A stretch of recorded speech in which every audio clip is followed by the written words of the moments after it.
নমস্কার বন্ধুরা, welcome back to my channel creative inter Kolkata. আজকের আপনাদের কিছু অপশান ট্রেডিং নিয়ে কিছু টিপস দেব এবং ইন্ট্রাডে যারা করেন তাদের জন্যও বলবো।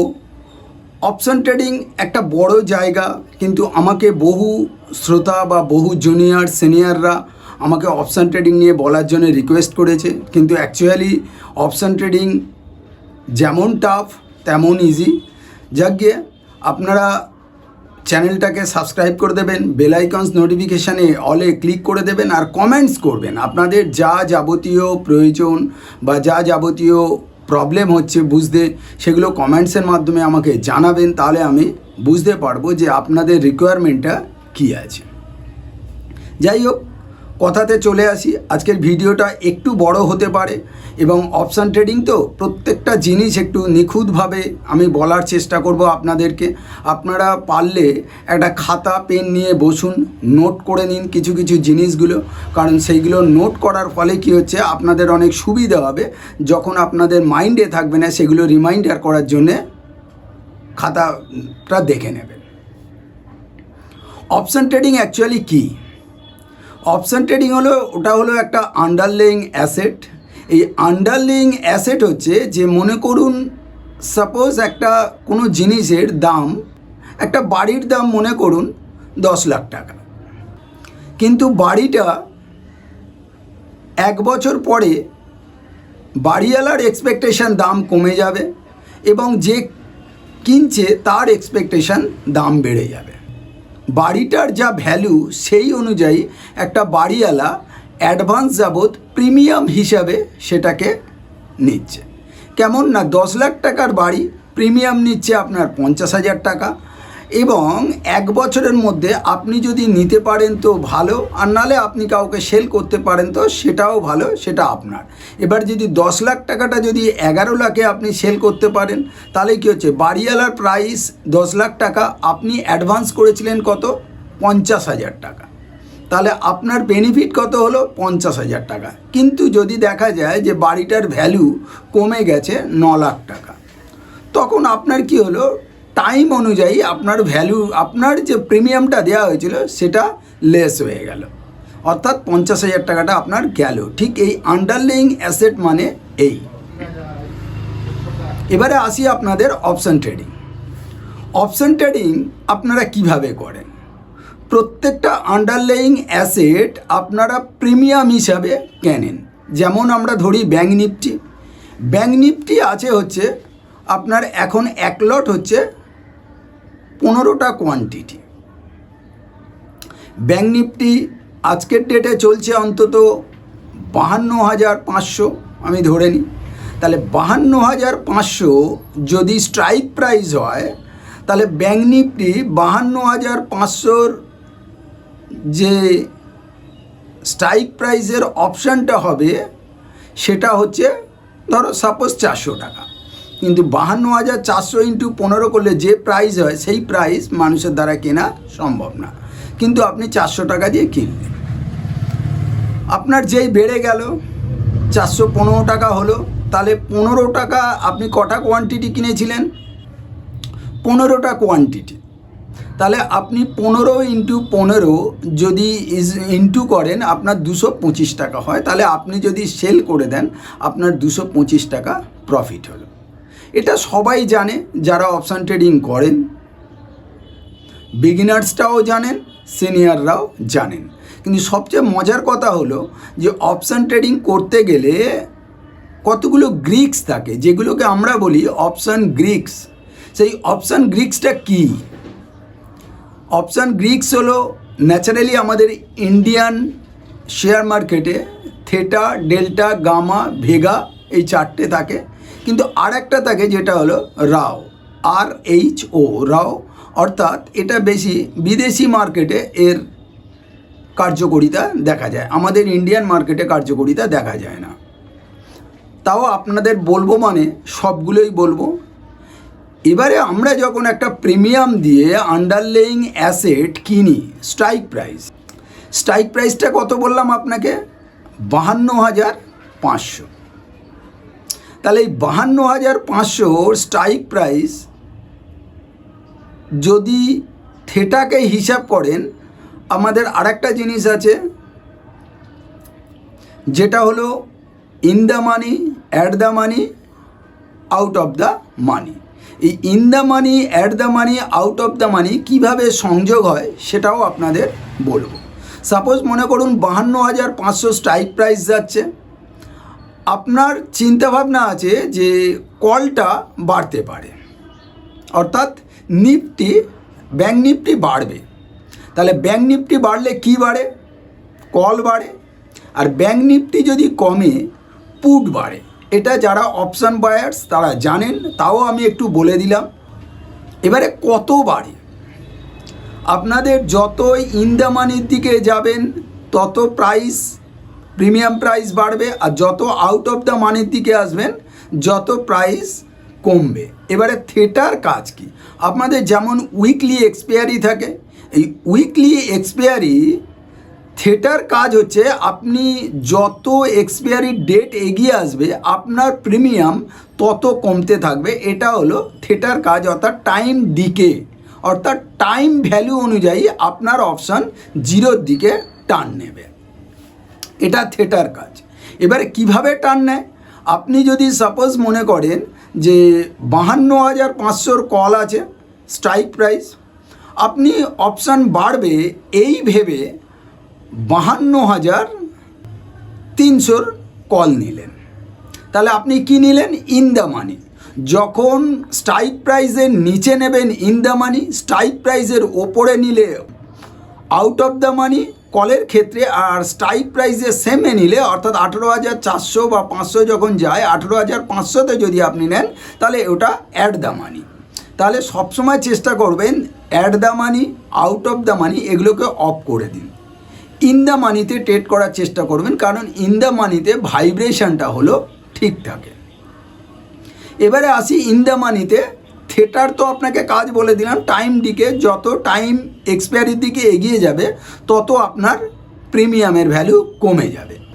এবারে আসি, আপনার 52,500 কল ছিল, 52,500 স্ট্রাইক প্রাইস ছিল, আপনি কল নিয়েছেন 52,200 400 টাকা দিয়ে। যদি আপনার 100 পয়েন্ট বাড়ে তাহলে 400 টাকাটা কত বাড়তে পারে?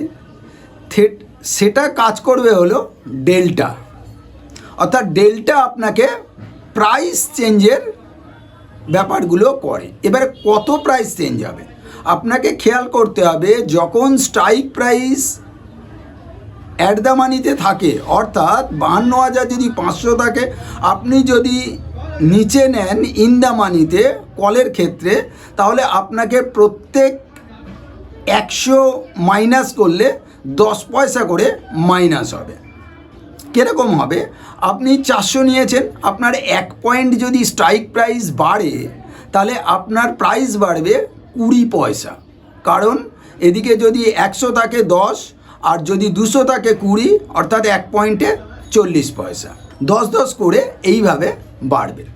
আবার যদি আপনি দেখা যায় যে স্ট্রাইক প্রাইস আপনার 500 আছে, 52,500, আপনি নিয়েছেন 52,000-এর কল, তাহলে আপনার প্রত্যেক 1 পয়েন্ট মুভমেন্টে 50 পয়সা বাড়বে। অর্থাৎ এটার কাজ করছে ডেল্টা, অর্থাৎ ডেল্টা আপনাকে প্রাইস মুভমেন্ট করছে। এবং ঠিক অপোজিটভাবে পুটের ক্ষেত্রেও তাই। যদি আপনি প্রাইস মনে করলেন যে আজকের ব্যাঙ্ক নিফটি নেগেটিভ যাবে বা মাইনাসে যাবে, তাহলে আপনাকে আমি কি বলে দিয়েছি? যদি ব্যাঙ্ক নিফটি মাইনাসে যায় তাহলে আপনাকে ইন দ্য মানি নিতে গেলে পুটের ক্ষেত্রে কি নেবেন?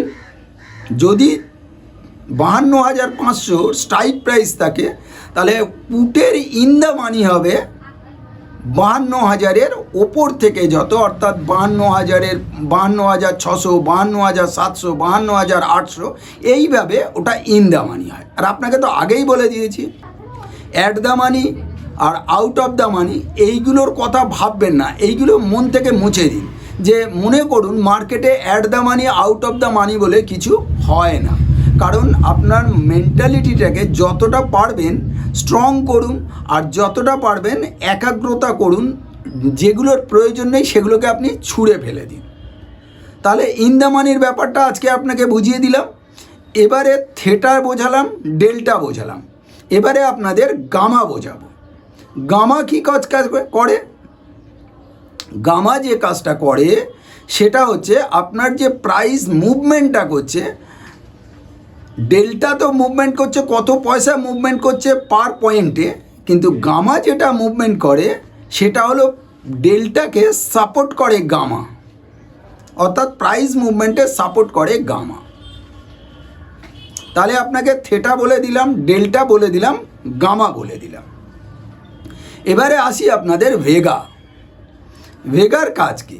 ভেগা হলো ভোলাটিলিটি, অর্থাৎ প্রাইস মুভমেন্টের যে একটা হাই ভোলাটিলিটি, লো ভোলাটিলিটি, এটা হলো ভেগার কাজ। ভেগা কী কাজ করে? যখন সাপোজ মনে করুন আজকে মার্কেট ওপেন হয়েছে অথচ সামনে কোনো বাজেট আছে, যেমন আমাদের সামনে তো বাজেট আছে জানেন, এবারে সামনে বাজেট আছে, এই সময় মার্কেট ভোলাটাইল প্রচুর হয়, বা সামনে কোনো নিউজ আছে, এই যে এর ভোলাটিলিটি এইটা কাজ করে হচ্ছে ভেগা।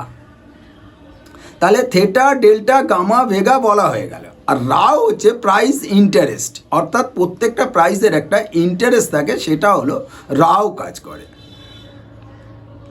তাহলে আপনাদের বুঝে নিতে হবে যে প্রাইস ইন্টারেস্টটা আমি বলেছি ইন্ডিয়ান মার্কেটে খুব একটা ফ্যাক্টর করে না, ফলে রাওটা ছেড়ে দিন, এই চারটে নিয়ে কাজ করবেন। এবারে আসি যারা অপশান ট্রেড করেন তাদেরকে না প্রচণ্ড ধৈর্যের সঙ্গে কাজ করতে হবে, যখন তখন ট্রেড নিলে হবে না। আপনারা ট্রেড কিভাবে নেবেন আমার কাছে যদি শুনতে চান তো এই theta, delta, gamma, vega, rho আর ATM money, OTM money, in the money, এগুলোকে আমি সবগুলোকে আপনারা যখন জেনে যাবেন না ইগনোর করে দেবেন, এগুলোর মার্কেটে কোনো প্রয়োজনীয়তা নেই। আমি মার্কেটে করব কি শুধু বাই করব আর সেল করব। তাহলে বাই সেল কিভাবে হয় সেটা তো আপনারা সবাই জানেন, কিন্তু এবারে বলবো আপনারা বেশি করে কনসেন্ট্রেট করুন টাইম ভ্যালুর ওপর। এগুলোকে যদি আপনি ইগনোর করতে চান মার্কেটে, তাহলে আপনাকে টাইমের ওপর প্রচণ্ড পরিমাণে এক্সপিরিয়েন্স তৈরি করতে হবে। টাইমের ওপর যার এক্সপিরিয়েন্স আছে সে অপশন ট্রেডিংয়ে কনসিস্টেন্টলি একটা রোজগার করতে পারবে, অর্থাৎ ক্রমাগত রোজ সে একটা রোজগার করতে পারবে ভালো পরিমাণে টাকা। এবারে কতগুলো প্ল্যানিং করা যায়, যারা পুরানো, যারা অ্যাডভান্স, যারা অনেক কিছু জানেন। দেখুন, প্ল্যানিং একটা না, মার্কেটে টিকে থাকতে গেলে আপনার নিজস্ব প্ল্যানিং করতে হবে। 10 জনের কথা শুনুন, কিন্তু প্ল্যানিং আপনার নিজস্ব করতে হবে। আপনার কতটা পোর্টফোলিও আছে, মানি পোর্টফোলিও, সেই অনুযায়ী আপনাকে ম্যানেজ করতে হবে। আর আরেকটা কথা বলে দিই, আপনারা যারা অপশন ট্রেডিং করেন, দেখুন 50,000 টাকা নিয়ে তো অপশন ট্রেডিং হয় না। 50,000, 1 লাখ এই টাকাগুলো নিয়ে অপশন ট্রেডিং হয় না, কারণ অপশন ট্রেডিং করতে গেলে যে মানি পোর্টফোলিও দরকার, যে একটা হিসেব দরকার, সেটা এত কম পয়সা নিয়ে অপশন ট্রেডিং হয় না। তাহলে আপনাদের করতে হবে কি, ভালো করে শিখতে হবে আগে।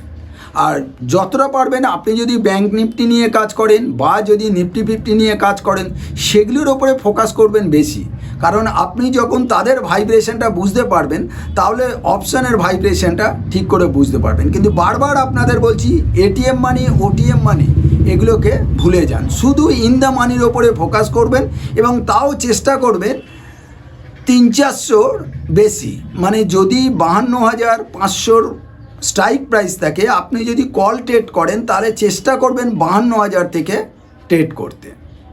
তাহলে কি হচ্ছে, অনেকটা ইন দ্য মানি, আপনি ভাইব্রেশনটা সঠিক পাবেন। আর একটা জিনিস খেয়াল করবেন যে অপশান প্রিমিয়ামের সঙ্গে আর স্ট্রাইক প্রাইসের যে রেশিওটা, সেগুলো ডিফারেন্স কোথায় আছে। আবার অপশান প্রিমিয়ামে আরেকটা রয়েছে আইভি, অর্থাৎ ইম্পিল ভোলাটাইল। এই ইম্পিল ভোলাটাইলের একটা বিশেষ ফান্ডা আছে, সেগুলো আমি আপনাদের পরে আস্তে আস্তে আবার অপশান ট্রেডিং নিয়ে কোনো কথা বলবো, ইম্পিল ভোলাটাইল নিয়ে কথা বলবো। তবে বারবার বলবো আপনারা বেশি ফোকাস করুন টাইমের ওপর। আর অপশান ট্রেডিং যারা করতে চান, কোথায় প্রবলেম হচ্ছে আমাকে জানান, আমি আপনাদের বলে দেবো।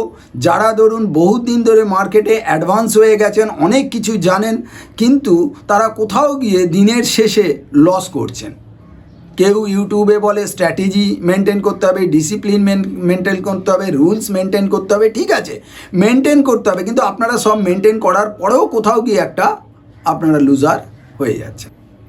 যাতে আপনারা লুজার না হন তার জন্যে আপনাদের বেসিক কতগুলো কথা বলে দেবো, সেগুলো আপনাদের নিতে খুব ইজি হবে। আর আপনাদের তো এর আগে আমি বলেছি, আপনাদের নলেজ বা এক্সপিরিয়েন্স এই দুটো আপনাদের বাড়াতে হবে।